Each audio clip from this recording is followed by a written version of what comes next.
All right, let's talk about money. That thing that seems to run everything. We're going to pull back the curtain on some of those basic financial ideas that quietly control our world.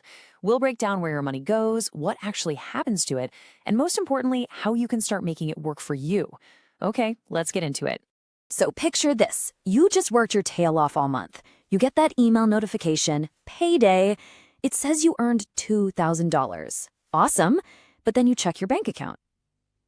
And it's only $1,456. Wait, what? Where did the rest of it just disappear to? Well, the first stop on your money's little adventure is, you guessed it, the world of taxes. It's that huge chunk of cash that vanishes from your paycheck before you even get a chance to say direct deposit. It's kind of like this modern ritual where we all just give our money away to these invisible forces. And look, I get it. It can feel like your money just vanishes into thin air. But this quote really nails it. At the end of the day, taxes are what we pay for a society that, works. They're what build the roads you drive on, fund schools, and even pay for that health inspector who makes sure your favorite taco truck is legit. The thing is, the government takes a little piece of pretty much every dollar that moves. You've got income tax, which hits the money you make, then there's sales tax on stuff you spend, and there's even capital gains tax on the money your investments might earn while you're sleeping. It's a different slice of the pie for every transaction. And then you've got these two big ones that almost everybody pays. There's Social Security, which you can think of as the government basically forcing you to save up for when you're older. And then there's Medicare, which is a health insurance tax that helps support older folks and people with serious health problems. Okay, so after the government gets its share, the rest of your hard-earned money lands in the bank. But here's the thing, it doesn't just sit there. So what are banks actually doing with it? The answer is probably not what you're thinking.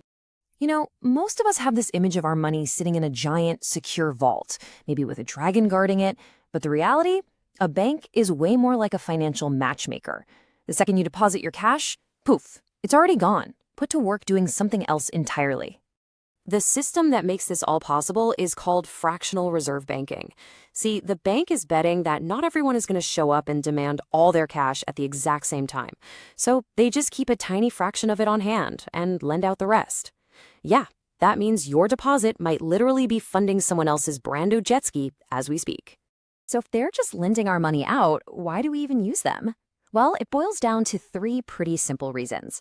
One, it's way more convenient to just swipe a card than to carry around wads of cash. Two, they actually pay you a tiny bit of interest to use your money. And three, it is a whole lot safer than stashing your life savings in a shoebox under your bed. And that safety part is where this number becomes super important. In the US, the FDIC insures your deposits up to $250,000 per person. This is basically the government's guarantee that no matter what happens to the bank, your money up to that amount is safe. It's a crucial safety net. Okay, so your money is officially in the system.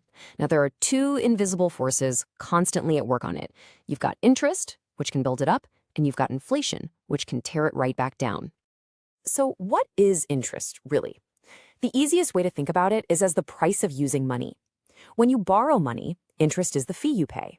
But when you save or lend money, interest is the reward you get for being patient.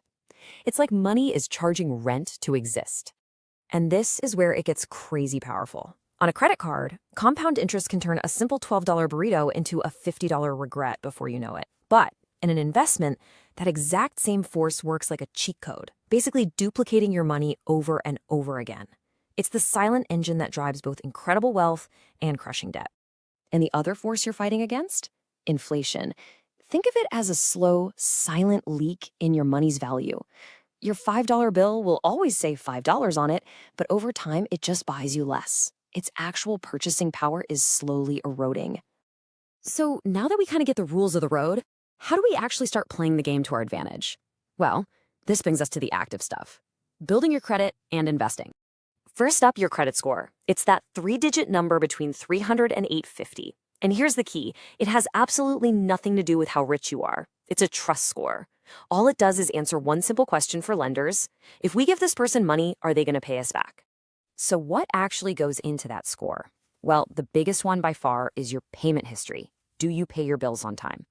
But it also looks at other things, like how much of your available credit you're using, how long you've had your accounts, the different types of loans you have, and whether you've been applying for a bunch of new credit recently. And that brings us to investing. This is your #1 weapon to fight back against inflation. You see, instead of trading your time for money, investing is all about trading your money for more money. It's about putting your cash to work so it can grow all on its own. And there are a few main ways people do this. You can buy stocks, which are basically just tiny little slices of a company. You can buy bonds, which are essentially loans that you make to a government or a big corporation. You can buy funds that bundle a whole bunch of stocks and bonds together, or you can invest in real estate. But here's the real secret to all of this. The people who build serious wealth over time, they aren't just the lucky ones. They start early, and most importantly, they are incredibly patient. They just give that compound growth decades to do its magic. Which brings us to our final point. And honestly, it's by far the most important concept we'll cover today. It's the one asset that is more valuable than anything else in the world of finance: time. Because real wealth isn't a get-rich-quick thing, it's a get-rich-slow process. The biggest force in building a fortune isn't some crazy high salary or a lucky stock pick. It's just giving your money enough time to grow and multiply, all by itself. So let's just end with this thought. The power of interest is always working 24/7. It can either be your absolute worst enemy, burying you deeper and deeper in debt, or it can be your best, hardest working employee building your wealth while you sleep. The only real choice you have to make is whether you'll be the one paying it or the one collecting.